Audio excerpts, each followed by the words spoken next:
Ito po ang inyong lingkod, Conrado Estrella III, ang kalihim ng Department of Agrarian Reform.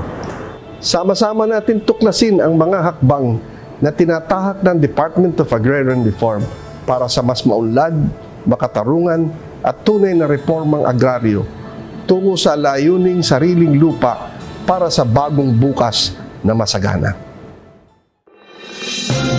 Uya na ang programang hatod kan Department of Agrarian Reform Bicol. Bitbitan lihitimong putoro na makapaghatod din istoryang kapupurutan ng inspirasyon gikan sa mga lihitimong paraomang benepisyaryo.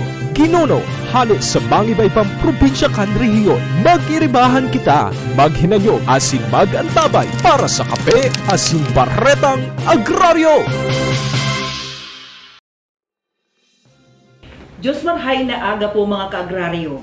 Biyernes na naman po, kaya uya na naman ang idabangan niya itong programa sa radyo na mahatod bastanting karaman asin informasyon para sa tuyong mga ka-agraryo.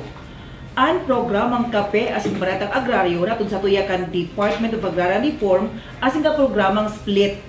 Sa nag-aging episode kan Kape asin Baretang Agraryo, naging tampok niya itong bisita ang Provincial Agrarian Reform Officer to Candar Provincial Office kan Albay. Nagsentro kita sa uling manungod sa akomplishmento Candar, Albay, asin ang sa indamang inisyatibong programa para sa mga paraoma. Nakiba naman niya to ang mga representante sa kaparang episode ang Presidente kan Galuda, Gamot Luya Dalugo na si Senyor Bob Razon, asin ang Treasurer kan Galuda na Senyor Wilson Sandagon. Sa pagikan sa mga bisitang Arbo, naibida po ang kada po ng mga naging ayuda Candar sa nakaaging mga programa na yung naging instrumento para mapauswag asin mapahewas ang sayda mga produkto sa Galuda. Tamala, ang sayda pala ng mga produkto nakaabot pa nga sa ibang nasyon bilang paboritong pasalubong sa satuya mga kababayan. Ngunyan na aldaw, saro na naman pong matibay na official Candar ang satuya mga kaibanan sa programang Kape asin Baretang Agraryo. Siya po sarong lisensyadong civil engineer asin presenting OIC Provincial Agrarian Reform Program Officer Parpo 1 asin ang Chief Agrarian Reform Program Officer kan Tenure Improvement Division Candar Provincial Office kan Sorsogon. Sa ngunyan, 36 na taon na po siyang nagsiserbi para sa kagawaran kan reformang pangsakahan. Nagpun po siya bilang Clerk 2 sa Dar Albay, naging Agrarian Reform Program Technologist, kasunod kay ni, naging Agrarian Reform Program Officer 2 sa duwang opisina kan Dar sa Bicol, kabali po ang Albay asin probinsya kan Camarines Sur 2. Sa iyang dedikasyon asin naging dahilan po ini kan sa iyang pagka-appoint bilang Municipal Agrarian Reform Program Officer sa Banwaan kan Goa, presentasyon tigaon, maging digdi po sa syudad Canaga sa probinsya ning Camarines Sur. Huli kan sa iyang dedikasyon sa trabaho, siya po naging OIC Chief Agrarian Reform Program Officer kan Program Beneficiaries Development Division kan Camarines Sur 2 hasta maging full-fledged Carpo kan Land Tenure Development Division kan Dar Albay antes na ma-assign sa Dar Sorsogon. Ngunya na taon mga kasama mga kaagraryo, ninulita sa iya pong padagos na serbisyo publiko kaining ika-13 ka nakaaging Pebrero ngunya na taon nadisignar po siya bilang bagong OIC Provincial Agrarian Reform Program Officer 1 kan Dar Provincial Office kan Sorsogon. Mga kaagraryo, ang makakibanan niya to ngunya na aldaw may iba kundi si Engineer Manuel Enebreja, ang OIC Provincial Agrarian Reform Program Officer 1 Candar Sorsogon. Kaagraryong Mawi, maray na aga po. Maray na aga man po, kaagraryong Grace. Maugma po ta na personal maintain na katubang mi ka. Asin salamat po sa opportunity na ini.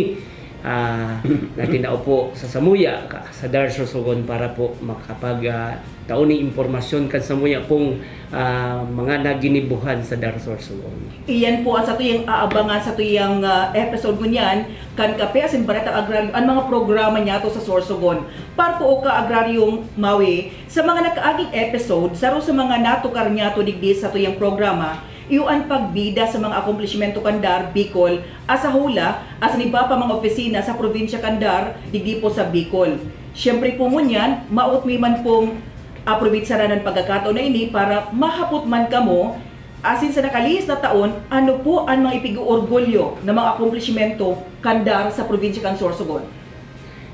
Okay po, ang Dar Sorsogon po kang nakaaging taon, grabe po si accomplishments me, lalo na po kang pag-distribuer po kang certificate of condemnation with release of mortgage, ang apod po kay Cockroom. So ang samuya pong na-distribuer 6,765 na Cockroom sa Agrarian Reform Beneficiaries Main 5,649 na ang sukol po kayan 9,609 hectares.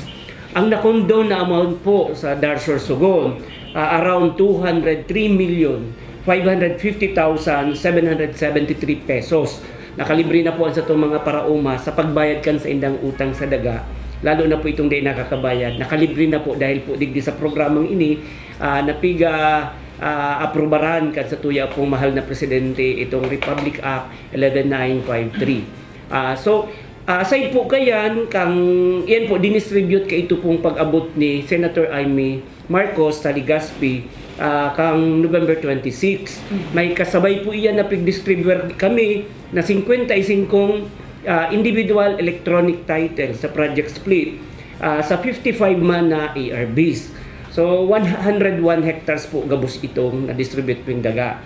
So ang sunod po kaya na accomplishment nag-distribute ulit po kami ng mga individual electronic title sa 53 ARBs kang pag-abot po ni Presidente Bongbong Marcos digdi po sa Naga last June 7, 2024. Ang sukol po kato 83 hectares.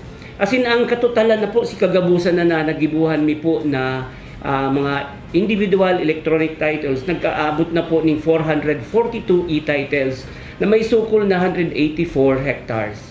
So ay 746 pa lang. So total po na area. So, aside po kayan sa Project Split na mga individual electronic titles na pag-distribute sa mga paraoma, igwa pa po kami sa regular ming trabaho sa land acquisition and distribution sa Dar Province of Sorsogon. Ang total na po na distribuer mi po na mga titulo, ang apod mi po kayan, Emancipation Patent o EP sa Kaklowas, Certificate of Land Ownership Awards. Nagkakaigwa na po kami ng 25,232 na mga titulo na na-distribute po yan sa 19,700 ARBs. Ang area po kayong gabos, 32,191 hectares sa Dar Sorsogon. As in, kang last year po, since Mayo pa po kita ng budget sa sa Agrarian Reform Fund para po sa landowners compensation, igwa po kaming may approve memo of valuation na kaituan po ng certificate of deposit pag igwa ng budget. Pwede na po, pag may certificate of deposit, gigibuhan na po yan Republic of the Philippines na titulo. As in, magigibuhan naman po yan ng CLOA. As in, mai-distribute na din po yan sa mga paraoma. Igwa po kaming 259 titulo na nasakop o landholdings. As in, i-distribute man sa 259 na ARBs. As in, ang sukol po kani, 373 hectares. So, ang amount po kayan na inahagan mi po as in nire-request mi po na tawan po ng certificate of deposit mga 50,763,121. So, saka yan po ang samuya pong mga accomplishment pag-abot po sa land acquisition and distribution sa Project Split. Aside po kayan, igwa pa po na mga tinatabang po sa satong mga ARBs. Yan pong libreng pagpasukol. As in libreng mga titulo po yan, mayo pong gastos sa itong mga ARBs. As in ini pong kaiba ko si Ka-Agrario Awel saka si Ka-Agrario Malu. Sinda po mga Agrarian Reform Beneficiary po na nakareceive ng individual na titulo sa Project Split. Sa inot mi pong pagpa-approve ng survey sa DNR Technical Services. Sinda po sinainot, kami po sa Sorsogon ang nainot na makapa-approve sa DAR Admin Survey last year. Aside po dyan po sa ENOT po na pagpa-approve sa DNR, nakapa-approve din po kami sa LRA ng mga plano para po dagos-dagos na po ang individual title sa Project Split. Sa support services naman po, may mga tinatabang po kami sa mga ARBs, libreng training, mga farm-to-market roads, igwa po kita sa Bulan, Sorsogon, asin sa Gubat. Asin igwa din po kitang mga tulay ng Pangulo na turnover sa Matnog asin sa Barcelona. So dakunon po kaming tinatabang sa mga ARB staff para po maglangkaw ang production kan sa indang daga. Asin sinda po makahawa sa pagtios sa ngunyan pong mga panahon. Salamat po. So, at yan babalikan taman po ang mga inisyatibo as mga support services sa Pitaw Kandar. Yaon at yan digdian sa tuyang Arbo, si Tatay Awel, sa si mga ARB and of course si Kaagraryong Malu. Digdi mapapatunayan si mga akumplishmento asin po mga ayuda ni Pitaw Kandar sa Inda. Balikan ta po si sa tuyang Kaagraryong Mawi na pwede sir daw po tabi sir na i-explicar mo sa tuyang mga paraan tabay kung paano ang proseso kan titling sa Collective Certificate of Land Ownership Awards asin paano po kung warang approved survey plan. Okay, magayon po na hapot, asin magayon maning oportunidad para ipaabot mi po sa satuyang mga paradangog, lalo na po itong iga pong collective CLOA. Ayan pong mga collective CLOAs ta na paparcelize ngunyan, lalo na po itong wara pa, mayo pa ning approved subdivision plan. Ang ginigibo ta po dyan ay pigkakandak po yan ng field validation kang field validation team ta. Asin sa muya po yan na hinihiling kung may approved survey plan o mayo pa. Asin kung mayo pa po, nililista mi po para po ipasurvey sa satuyang private geodetic engineer o kung daiman po ilaog sa DAR admin survey. Pag na-survey na po, papa-approban ta po yan sa DNRT, sa DNR Technical Services, asin sa LRA or sa LRA. Pag igwa na pong approved survey plan, iyon na po yan ang babasaran ta sa pag-issue ng electronic individual na titulo. Asin pag narehistro po iyan sa Register of Deeds, i-distribute tulos-tulos po yan sa satuyang mga agrarian reform beneficiaries. Arog lang po yan, kadali ka yan sa satuya pong proseso nyan. Pinapahidali na po ini, tangari po ang satong mga farmer beneficiaries, makabayad na din po kan sa indang amilyar, sa indang mga daga. Asin matabangan din po sa pagpauswag kan sa indang produksyon, kan sa indang pananom. So arog po yan kayan ka-agrarian Grace. So, sistematiko ang support na tinatapok Kandar. Opo. Yan. Ano-ano po ang mga plano asin mga nagpapadako sa lakdang Kandar Sorsogon, manunungod man po sa paghipno kan mga targets, ay rarong kan Comprehensive Agrarian Reform Program o CARP, urog na po sa proyektong split. Para po mapanuan o mahipnuan ang mga ang samuyang mga accomplishment, ngunyan po, nag-create po ngunyan ang project split ng redocumentation completion team. Duman po sa natapos sa field validation team, sinasubject na po yan duman po sa redocumentation completion.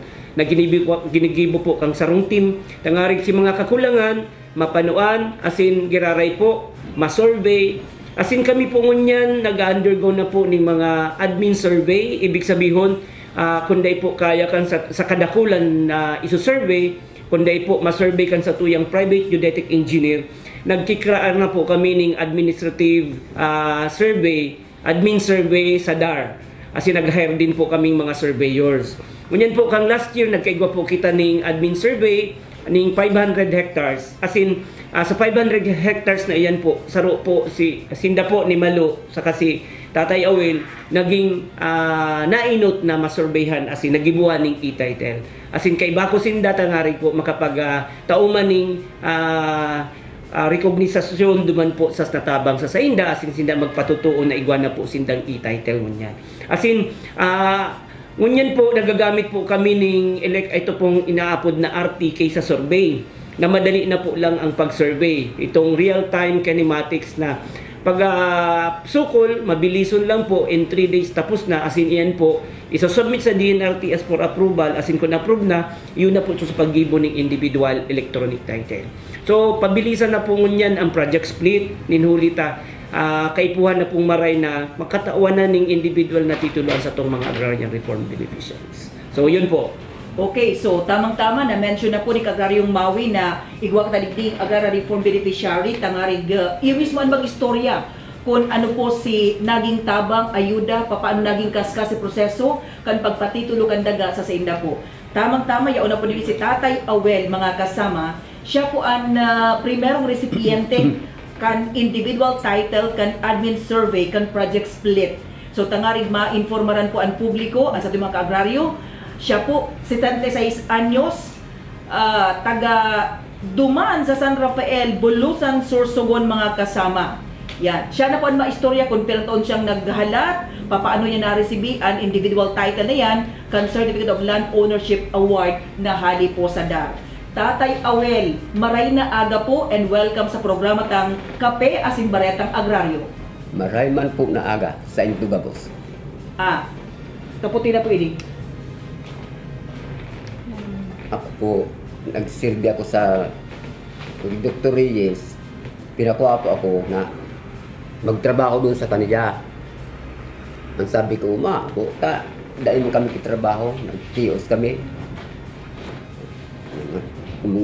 Pag-abot ng mga siguro 2 bulan, sabi sa kuya, ano daw, manmili ko, ano mo si tatay mo, papadiun mo, tayo, yun ano, bantayan, igi mo daw tinan. Ba ako, o sige. Sa San Isidro, walang natrabahoan. Iusong kami dumaan. Ngunyan, nandun na. Naging muna siya sin balay-balay, turugan. Tapos doon, ang tinatawag na kamalig, doon muna siya nagtira. Tapos doon, sabi ko, Dok, mauli na ako dito sa Muya Ngani, bantayan. Sabi, oh sige, basi madano na mo si papay mo. Yung po. Okay. So, Tatay Awel, mga pirang taon na po kamong nag-uuma. Istorya mo po kung gurano ka haloy ang pag-uma mo. Haloy na po, mga 60 years na po nag-uma doon. Primero po, doon kay Reyes. Doon, dito na sa Samuya. Naghawang kan duman, matanong-tanuman. Umulad sa Samuyang makuan yung pagbuhay. Kaya po, yung mga agraryan, salamat po, mga may gustong sinda. Pagpunta sa Muya, ilingan si agraryo, nakabot sa Muya, nakadigdi sa Albay. Yan kami, di rin niya aram na makadigdi kami. Kaya salamat sa mga agraryan po. Opo.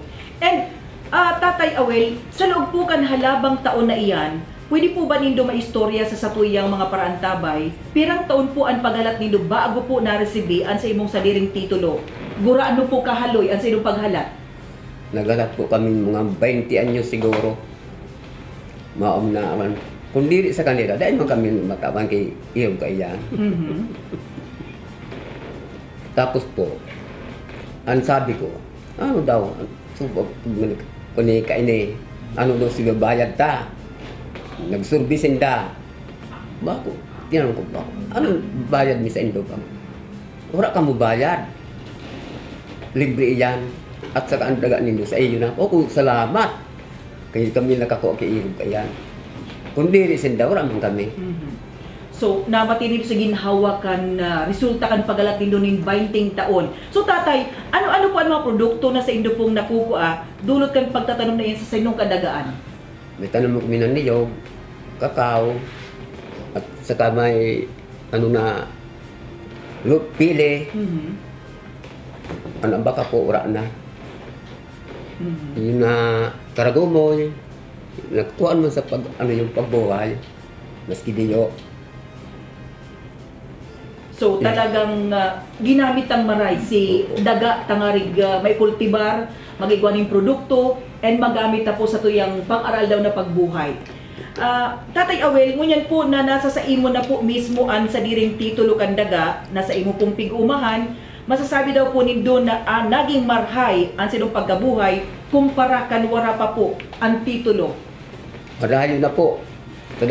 Tadanay po kami nagtitios masyado.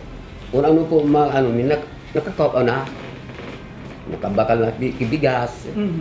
Saka, dahil na po nagtiyo sa oral daw, marayo na po. So talagang nagrahay-rahay, naginhawa ang pagbuhay kan pamilya.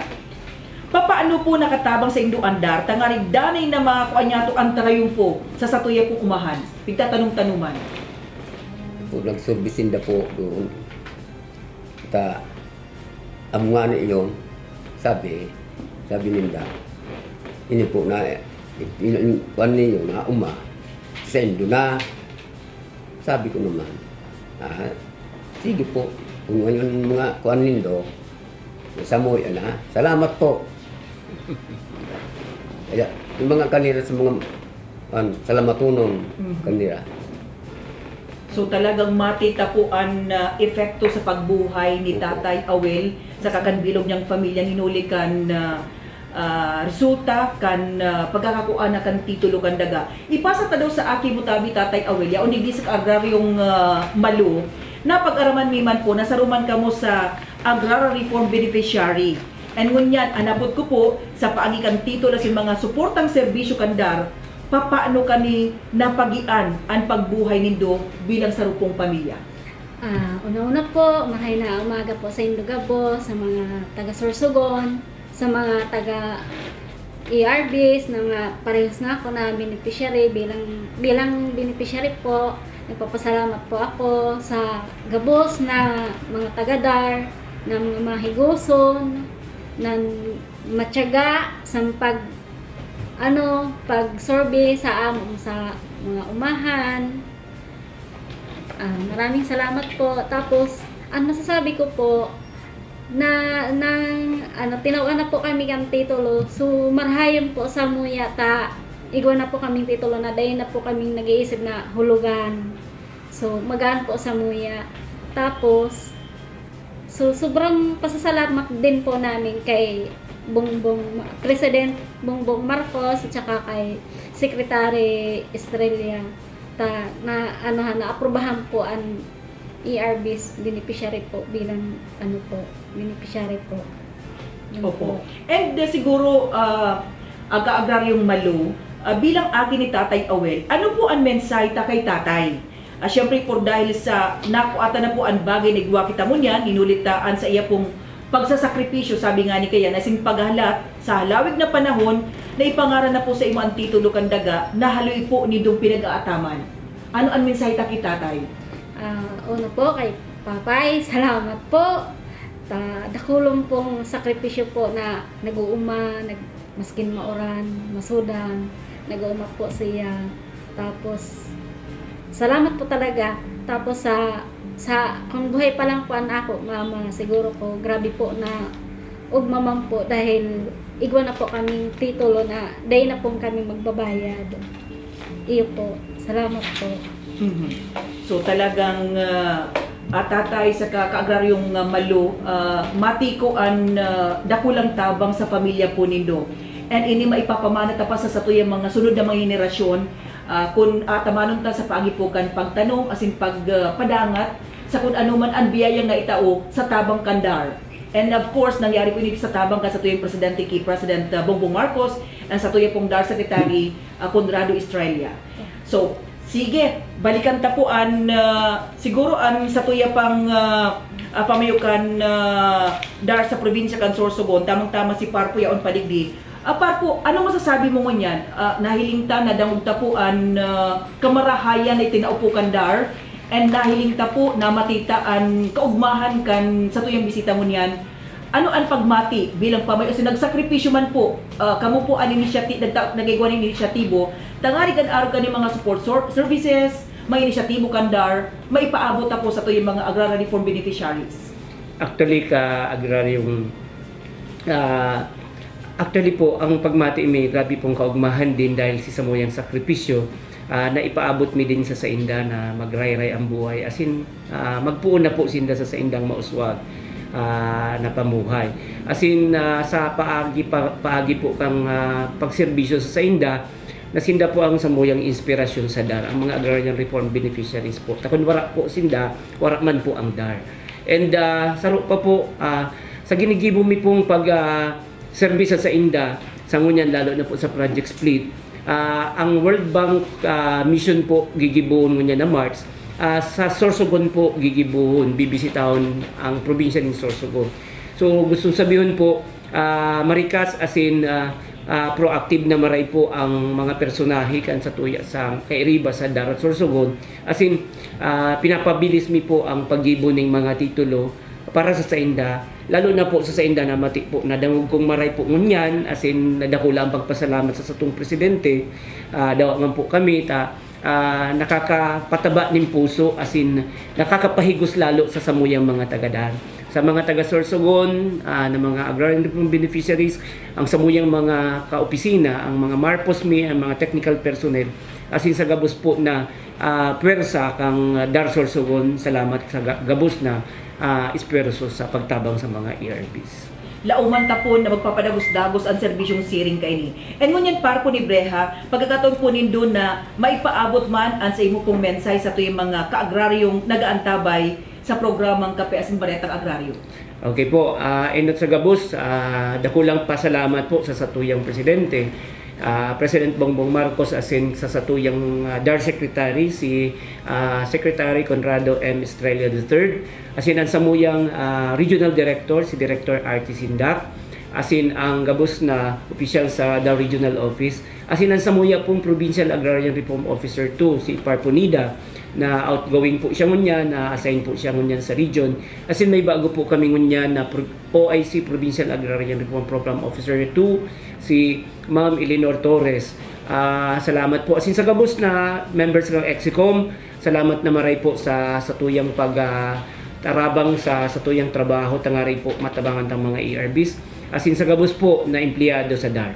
Ano po, ang padagos na espertos na ini, nahihiling po sa tuyang mga agrarian reform beneficiaries kung gurano po sinda mag-senso asin ang dakulang kaugmahan sa Sainda na napapaabot sa Sainda.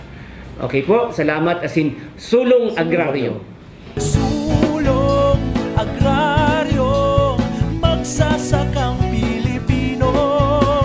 Sulong agraryo para sa bagong Pilipino. Tuluyang nakamtan nyo na ang inyong mga panalangin. Lupang sinasaka, pag-aari ninyo ituring. Sulong agraryo, tagumpay ng bawat Pilipino.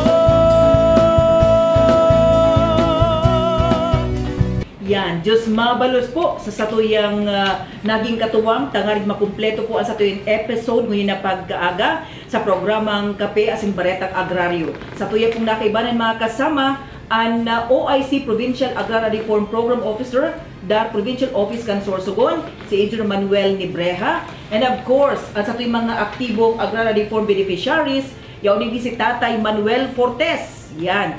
At sinasaya pong aking si kaagraryong Marilo Fortes Bohol.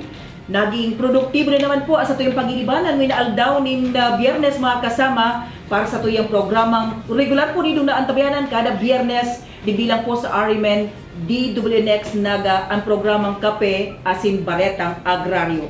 Liwat ang tabayanan po giraray ang sunod na episode na sa tuyong pong makakaibanan sa giraray ang mga i-feature na po mga ARBs asin mga opisyal kan Department of Agrarian Reform. Sa ngaran giraray kan Departamento kan Agraryo, Department of Agrarian Reform Bicol asin ka programang split. Ako po ang sinong nakaibanan ngayon na pagkaaga. Ako po ang sinong kaagraryo, Radyoman, Grayson Santos. Diyos mabalos po asin liwat, Diyos marahay na pagkaaga. Sa indong nadango, ang naging katiripunan kan mga istorya kapupurutan nin inspirasyon na ginuno gikan sa dedikasyon na makapaghatod nin lehitimong serbisyo publiko. Iniyan, Kape Asin Baretang Agraryo. Patuloy po tayong magkaisa para sa kapakanan ng ating mga magsasaka.